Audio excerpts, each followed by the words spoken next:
What are you doing this morning? What are you thinking?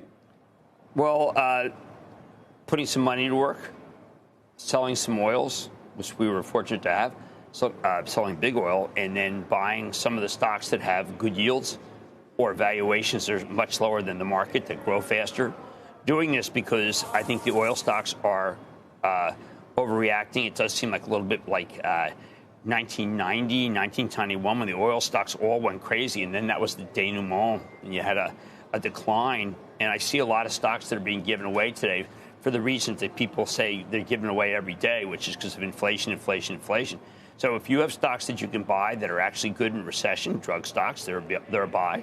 If you have stocks that are suddenly accidentally high yield, 3% and more with the treasuries and a flight to quality, then I really think you have an opportunity. I do believe that this war has the possibility of being over somewhat rapidly. That does not mean there won't be guerrilla and partisan activity.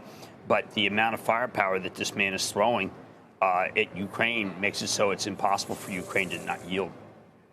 So you think this is a short-term event? I mean, we've been talking all morning about the sort of longer-term risks.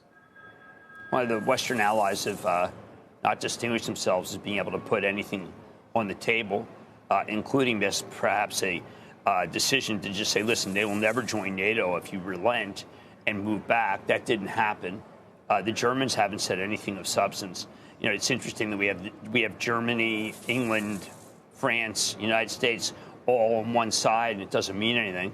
This is a very rogue and old politician who is trying to reunite the Soviet Union, and recognizes in 1942 that the Germans took Kharkov in a terrible defeat by the Russians, perhaps the worst in the war, and is almost trying to avenge that. That certainly was, I think, the tone of the speech this weekend.